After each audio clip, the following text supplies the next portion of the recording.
Hello and welcome to another Royal Reviewer channel episode. Please subscribe for all the latest channel uploads. In this video we take a look at the Queen as she speaks about her crown jewels which she wore for her coronation. The most important items used in the coronation are the monarch's two crowns. If the Queen has only worn St Edward's gold crown once, she is much more familiar with this, the diamond-encrusted Imperial state crown. She wore it at the end of her coronation and for most state openings of Parliament since. You see, it's much smaller, isn't it? I mean, it was the same height. You know, it would have been up to about there when my father wore it. I mean, it was huge then. Yes, very unwieldy. It's difficult to always remember that diamonds are stones, so they're very heavy. Yes. Fortunately, my father and I have about the same sort of shaped head. But once you put it on, it stays. I mean, it just remains itself. You have to keep your head very still. Yes. And you can't look down to read the speech. You have to take the speech up. Because if you did, your neck would break, or it'd fall off. So there are some disadvantages to crowns, but otherwise they're quite important things. The Queen is being recorded for a new BBC One documentary called The Coronation. The documentary airs in the UK on Sunday the 14th of January at 8 p.m. It's not meant for travelling in at all. I mean, it's just not, it's only sprung on leather. So it rocks around a lot. It's not very comfortable. Were you in it for a long time then? Probably Halfway around London. Really? We must have gone about 4 or 5 miles. You can only go at a walking pace. Yeah, The horses couldn't possibly go any faster. right. It's so heavy. Really?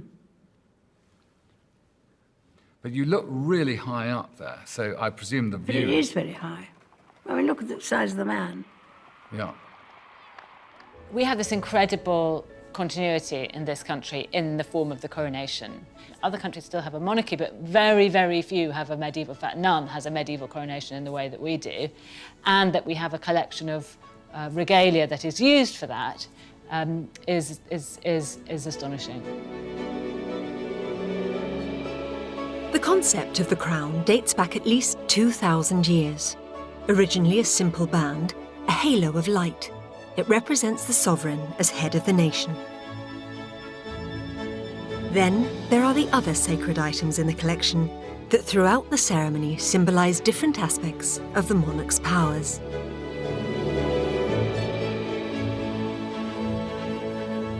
The orb is an expression of religious and moral authority. The sceptre embodies power. The ampulla and spoon represent the most holy part of the ceremony, when the monarch is anointed with the coronation oil. And the sovereign's ring, known by some as the wedding ring of England, symbolises the lifetime commitment of the monarch. It's an amazing thing to see these objects, which in a way are very familiar to people from afar, but to see them up close like this, actually that proximity is extraordinary because you can really appreciate what astonishing objects they are. For many, the role of the crown jewels has been largely forgotten after 65 years without a coronation. They're not just objects of tremendous beauty and skill and craftsmanship and so on. They are an expression of the way in which authority has worked in this country, the relationship between the sovereign and the subject. So there is a kind of an expression of all of our history in that relationship, in those objects. The programme forms part of the Royal Collection season in conjunction with the BBC and the Royal Collection Trust. However, it is not the first time that the Queen has spoken openly about the Imperial state crown. The Imperial State Crown. Anyone who's been to the Jewel House at the Tower of London will know there are several crowns to be seen there, but only two of them are actually used. The St. Edward's crown and this one, known as the Imperial State Crown.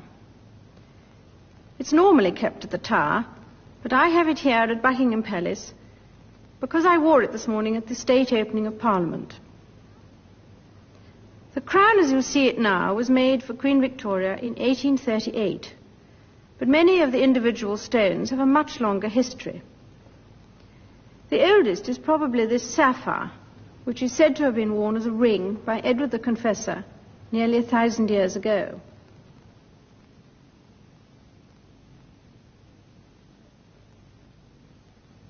The pearls are said to have belonged to the first Queen Elizabeth. The story goes that this strangely shaped ruby was given to the Black Prince after a battle in Spain in 1367. I always like to think of it being worn by Henry V during the Battle of Agincourt. It's difficult to be absolutely certain about some of the other stones, because after the execution of Charles I, Cromwell had the crown jewels broken up and sold. The Black Prince's ruby, for instance, was sold for £4, but it was returned to the crown after the restoration of Charles II. Most of the bigger stones have had adventures. According to tradition, this huge sapphire at the back was carried off in his pocket by James II as he went into exile in 1688. It was over 130 years before it was restored to the crown. This great diamond is a more recent addition. The first star of Africa is even bigger and is in the scepter. Both of them are parts of an immense diamond which was found quite by chance by the manager of a mine in South Africa in 1905. If you have enjoyed this video, then please give it a big old thumbs up. Thank you for watching this video. If you have enjoyed it, then please leave a like, comment and share on social media. Don't forget to subscribe for all the latest channel uploads. From me in Shropshire, goodbye.